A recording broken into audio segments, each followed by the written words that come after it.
فورت كولينز التي تأسست كنقطة حدودية للجيش الأمريكي سنة 1864 والواقعة بموازاة قاعدة جبال الروكي تأتي في المركز الرابع بين مدن كولورادو من حيث عدد السكان بما يزيد على 140 ألف شخص.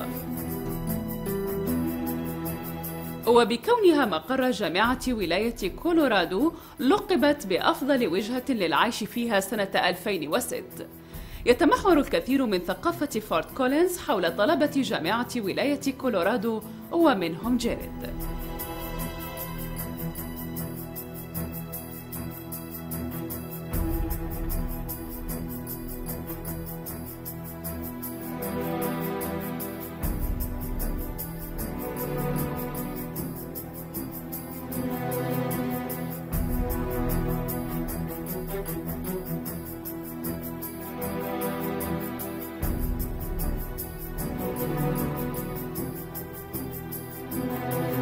Assalamu alaikum, my name is Jared and I converted to Islam 1 year ago.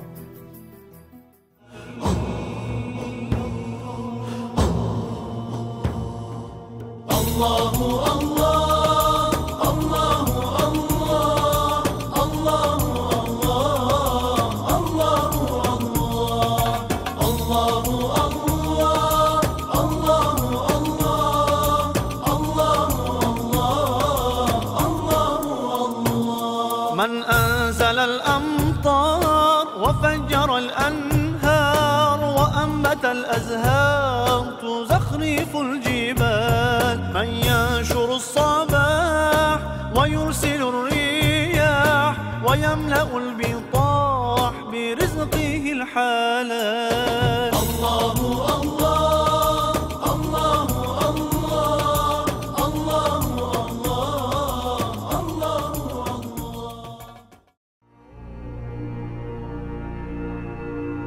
Before I became a Muslim, I was a Christian. It was, not really a practicing kind, really just kind of a spirituality in the back of my mind. I was really never a ardent Christian, the kind that went to church every day and went to church on Wednesdays, and I celebrated Christmas, I celebrated Easter, really what I was, I guess, like a non-practicing kind of Christian.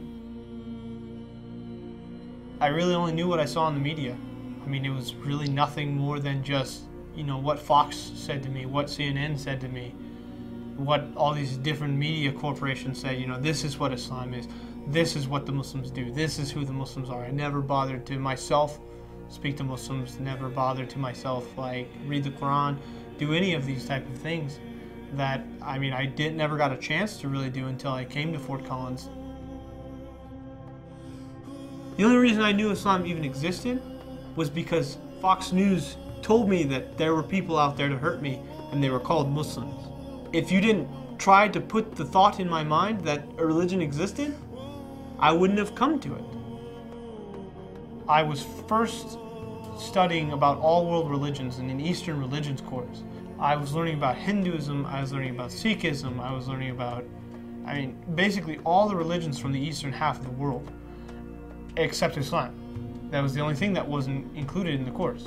Through the help of a young Muslimah in my creative writing course, I got my hands on the copy of the Quran, which I still have to this day. And I just read it, and it reminded me a lot of the Old Testament. I was able to arrange a trip to the masjid during Jummah. I wasn't aware it was Jummah, but I got there, and there was Muslims everywhere. It was hectic. They were trying to prepare food for Jummah, they were trying to get ready for the khutbah, and it was wild, but it was like a homey kind of wild, like everybody knew everybody else. It was a real family type thing. It made me feel a lot more comfortable, especially since I was really nervous. I wanted to know, who were these people? What were they practicing? What did they really believe? He said they were these monsters. They were these people that wanted to hurt everyone else. They were these people waging holy war on us. And that's the complete opposite of what I found. It was none of that. And I listened to what they believed, I listened to who they were, spoke with them, and it was so convincing. Every word was just so convincing, it changed my life. The main thing that convinced me to become a Muslim was the sincerity of the whole religion. In Christianity, it's not okay to ask questions. If you say, well, what if Jesus wasn't the Son of God? That's looked upon very poorly. But in Islam, if you ask questions like, you know, why does it say this in the Quran? Or why does the Prophet Muhammad say that we should do this? Islam is not afraid to answer them. It's not like, oh, Jesus is the Son of God, accept it as truth, and that's it. It's, okay, there is one God, there is only one God, and we know that there is only one God because He has proven it to you in the previous works of previous religions, in works that you see every day, in the Quran that you hold dear. Both the sincerity of the people and sincerity of the teaching really convinced me to become a Muslim. As I was becoming a Muslim, as I was like gradually, you know, converting, I was honestly too afraid to speak to my parents about it. And it was almost 2 months before I said anything to my family. I mean, it came up and my mom, she was saying something like, you know, they're just a bunch of terrorists. You know, I was like, Mom, I am a Muslim. I am not a terrorist. And I mean, it was just heartbreaking because it really just tore up my whole family. My mom, I mean, she practically disowned me. I mean, still to this day, my stepdad doesn't actually think I'm a Muslim. When I first found out my brother's a Muslim, I found out from my mom before he ever told me. At first she was kind of questioning about it, you know. It's a big change, obviously. I was actually kind of confused because it was something that we had never really talked about before. We had never really discussed the religion in our past history, just, you know, in all of our talks. It's just never been something that's been present in our life. Our town was really small, and so there's no one that was part of the religion. There's no one that really cared to talk about it or had family members. And so the first time I heard, I was just questioning about why specifically was this your choice, you know? And then when I found out it was from a history class, I kind of like that, you know, being a history major myself. We discussed whether it was something that he's serious about or not. Because obviously that's the first thing that I needed to be aware of, is whether he is serious about his change. And that's one thing that he's adamant telling me about, is that it was, yeah. It hasn't really affected my relationship with my brother. He seems very understanding. He has accommodated me. He knows that I don't drink alcohol, which I used to, you know, before I became Muslim, I did drink. And after I became Muslim, you know, I say to him, you know, if I'm coming over, try and keep some soda stocked in the fridge.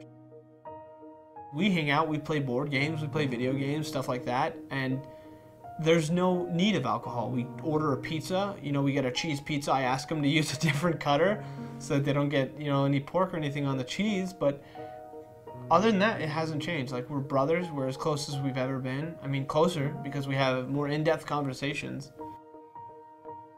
I think among my entire family, he has been the linchpin to me, just staying with my family, to still talking to them, to still discussing with them, because he has been so accepting. He's been, I mean, a brother.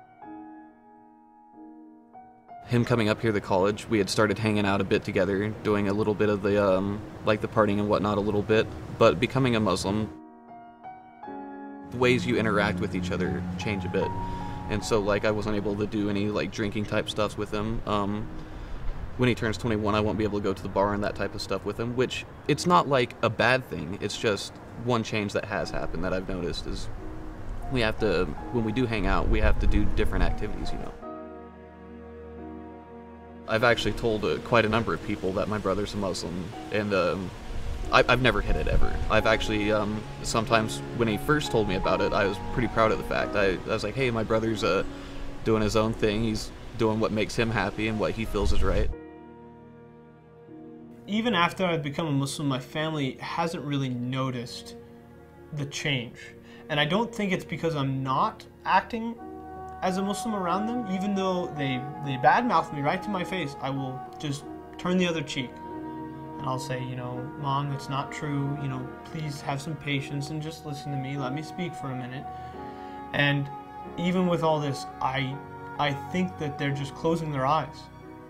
Because, like I said, the area I came from is very, very Christian. It's on a straight Christian path. If you aren't Christian, you're incorrect, is basically where I came from. And it's made convincing them a very difficult task. There was some confusion at first, obviously, that he wasn't the same as my parents as far as religion went. And so there I think my parents were a bit sad that they hadn't lost him, but it was a difference now. And so I think there's a sadness there, but there's never any anger about his change or anything like that. How we all react with Jared is different from person to person. My little sister, how she reacts with Jared is different between them, and how I react with him is different than anyone else does.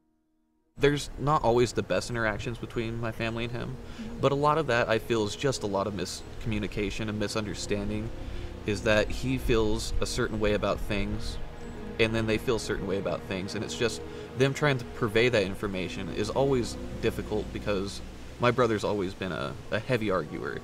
He's been the type that you'd rather argue with the fence post than argue with him, because it's just, there's no point. You can try and tell him something, the pencil's a pencil, and he'd argue with you. And so that's been the only problem I've really seen, is that just communications between my parents and him I feel could easily be mended a lot.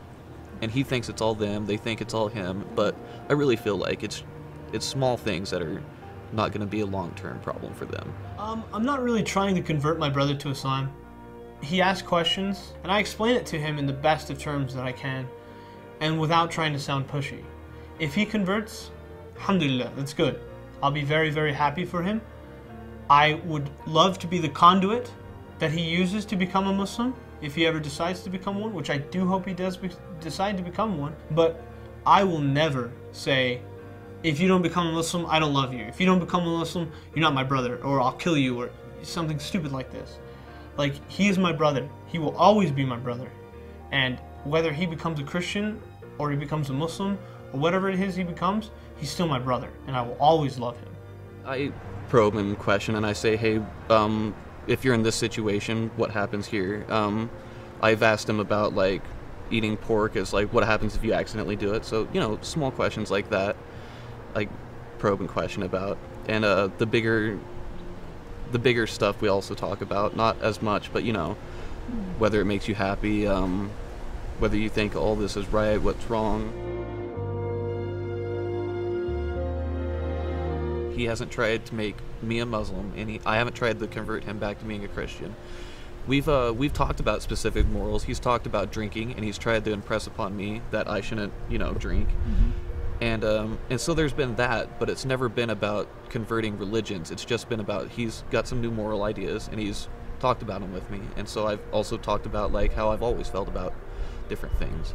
And so there's that. There hasn't been any trying the conversion or whatnot, but there has been discussions on some positive aspects we could share with each other, you know.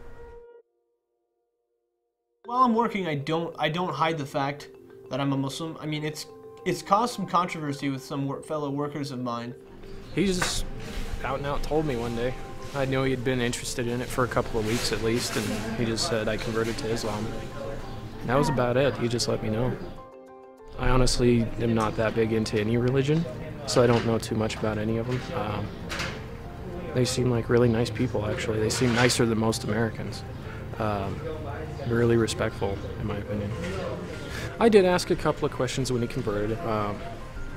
Mainly why, just what had got him into it. And that was about it. It's a very personal choice, and I don't judge him for it. I think it's great that he believes in something. That's more than I can say.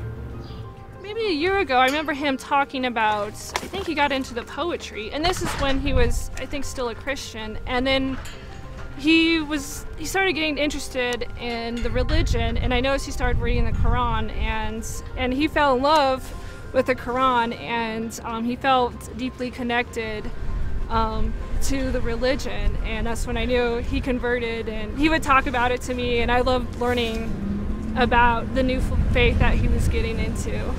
We were friends, co-workers before he converted, and I knew that he was very interested in it just because it's the one that he said is the best way to get to heaven.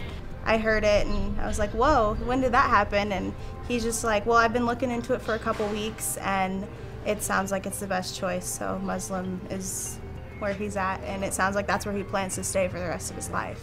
I know it's a little unorthodox, but I absolutely refuse to sell pork and alcohol.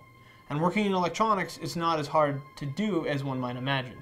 If pork and alcohol come through, somebody wants to get, you know, their beer, that wants to get their ham back in electronics because they're all done shopping, they've got a hard drive, they've got pork, they've got bread, they've got eggs.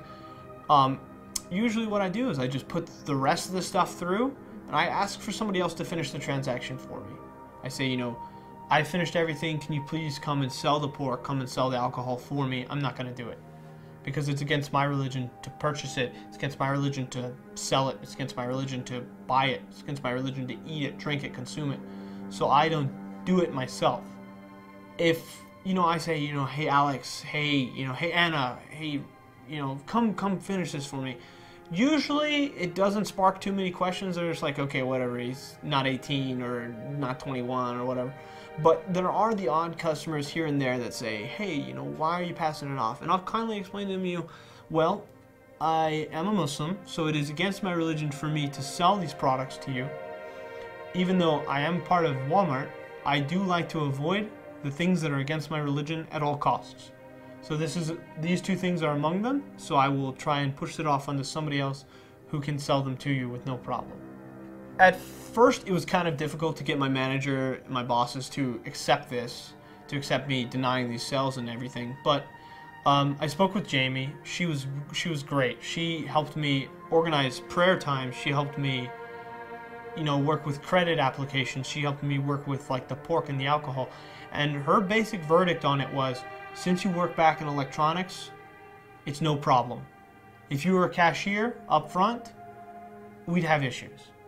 But since you're back here in electronics, you can have somebody else take care of you because there's going to be somebody else around you and the clients aren't piling up. There's not 100 people trying to get in line.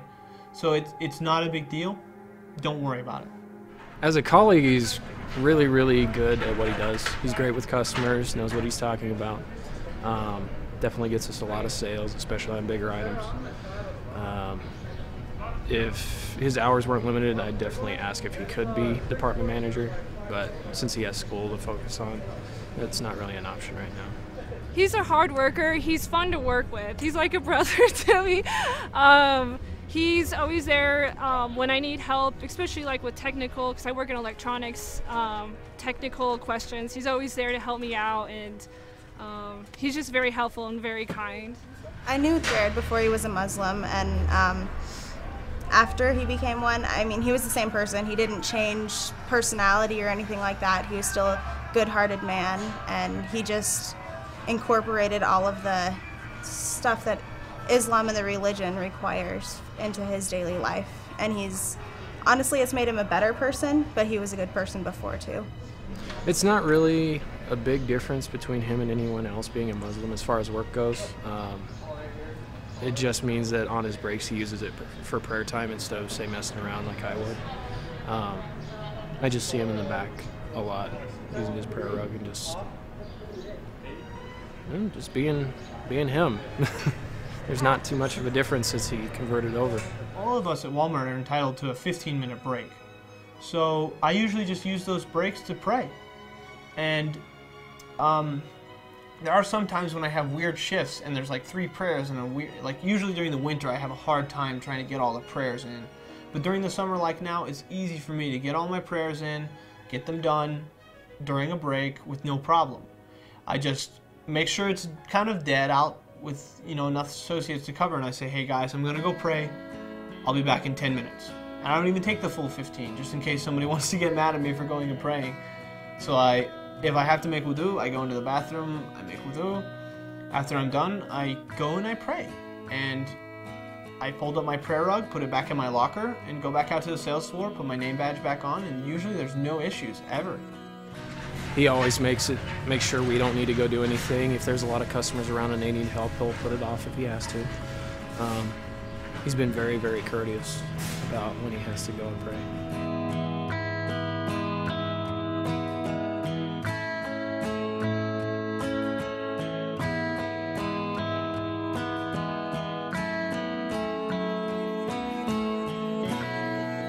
My immediate colleagues back in electronics have no problem with me praying. They understand exactly what I'm doing. They understand fully my intention. They know exactly what I'm doing. The other associates that work back there, the other employees, like from automotive or sporting goods or other cashiers, you know, different departments, they look at me with a strange eye, but I've been doing it for so long. I've been doing it for a year and a half now. And they just look at me like it's just Jared going back there to pray. He's our Muslim guy. And it was at first a little weird. People would give me like the weird eye, like, you know, what's he doing? He's getting down on his forehead. Nowadays, it doesn't matter. Like I'm Jared. I'm still the same associate I've always been. And I'm just going back there to pray, and they know that. Not much has changed except for now he has prayer times as well. That, and he seems a lot calmer, to tell you the truth. I get into a lot of situations with, you know, Christians, like, for example, Courtney, who works with me. And she's convinced. She's a practicing Lutheran. She goes to church every Sunday. And we have good conversations. Jared has never pushed me to convert. We do have discussions where we discuss each other's religion, and I find them very, very helpful. Like, I like to talk about it. I'm a person who likes to have discussions, and we'll compare our two religions and our two beliefs, but he has never been pushy, and he's never tried to make me convert. So it's like the Old Testament divided. Like, for example, Jonah. In the Quran, his name is Yunus. One of my best friends is CSM up front for Walmart. He is an ardent Christian. Like, the guy takes work off to go to pray on Sundays. He says he absolutely refuses to work on Sundays. One of the only men I've ever met that's like, no, I go to church on Sundays, don't schedule anything with me, don't do anything. And him and I get along great. He basically says, you know, well, I mean, this is what the Old Testament says, and I'm like, well, this is what the Quran says. And sometimes we butt heads a little bit because obviously they're two totally different faiths that are from the same God, but have branched in different directions. Usually we just end up agreeing that being a good human being, believing in a single deity above you, believing in submission, that's the main point. The idea is not that you are this or that. The idea is that you are a true servant to God and that you are not better than Him, you are not above Him, you are merely His child. It's been really hard to handle all the problems after becoming a Muslim. I've made a lot of sacrifices. After becoming a Muslim, I've learned to basically understand that the things that I'm sacrificing, the things that I'm giving up, are going to be worth it in the end. Inshallah, like, I want my family to see that I've become a better person, but I don't want to force it on them. I want to be a good Muslim, so I don't consume interest. I don't have a girlfriend. I haven't had a girlfriend for, since before I became a Muslim, and I don't intend to. And I haven't kissed a girl since I became a Muslim. I haven't done any. I mean, it's something that I've tried to every single day. I pray 5 times a day, sometimes more. I try and prevent lies from coming out of my mouth. I try and ensure that everything I'm doing is honest. I try and ensure that I'm being the best Muslim that I can. It's a sacrifice that in my mind has made it worth every minute, because when I can stop and pray, it gives me a chance to reflect and say, you know what, I will be rewarded one day, inshallah, for what I've suffered through, for what I've sacrificed, for what I've given up. And Islam means so much more to me because of that. He's not just doing whatever entertains him at the moment. He's not just kind of going around being a free spirit as much as he's not as selfish as he used to be. He thinks more about other people, and I think that's a good thing. Being a Muslim and being an American at the same time, I am blending both cultures. I am an American. I will always be an American, but I'm a Muslim, and I will always be a Muslim. It's almost like living between two worlds, because I am an American, but on the same hand, I'm not an Arab. I'm not, a Pakistani. I'm not a Palestinian. So I don't do all the things that these cultures do. I'm still an American. I come home at night after work. Usually I'll pray, then I'll play video games, or I'll read a book, or I'll do something that other normal Americans do also. So I have the same types of pastimes that Americans do, but I have the morals that a Muslim does. All of our life together, we've played video games. That's been a huge part of our connection, and so that hasn't changed in the slightest. That's still something that's strong, and that his religion hasn't changed, and so I can appreciate that. The most difficult thing for an American Muslim to do living in this country is to understand that not everyone else is Muslims. Not everybody adheres to the tenets of Islam in the same way that Muslims do. And it's been very difficult to adjust to thinking, you know what, I do live in a Christian country and I have to accept that and live under the Sharia in my own home and live under my own Islamic morals when I can, where I can, in every opportunity that I can, be it at work, be it at my friend's house, be it at home. I am still underneath the Sharia law, whether I'm under the Christian doctrine or not. I've never been negative as far as the Islam religion has gone, but I think it has given me a more positive aspect of it. I think I love America for this reason, that he can be Islam and I can be Christian, and it doesn't matter. We're in the same family and can be different religions. The only thing that I've never liked about it is that sometimes it seems like he's built these new prejudices now. As becoming a Muslim, he starts to feel different ways about like the Iraq situation right now. He's starting to get a bit of a negative feeling towards America, which is fine. Tons of Americans themselves hate what we're doing across the nation. I just want him to go into that thinking clearly from his own standpoint and not from what he's heard from others, and use that as his own basis just because he is a Muslim now. I don't think it's making him less American loving. I fear that could be a potential thing. If I would have known that this is the path I would have taken 20 years ago when I was just a child, I gladly would have become a Muslim when I was just a child. Because this life that I now live is greater than anything I could have imagined. I have true purpose, which I never had before. I've got a true reason to live. I worship God every day. He's on my mind every day, which is something I lacked before. I lacked complete direction before. There is no doubt in my mind that I made the right choice to become a Muslim. There are things I miss, certainly, but it's the sacrifices that make it all worth it. And inshallah, it'll be much better in the next life.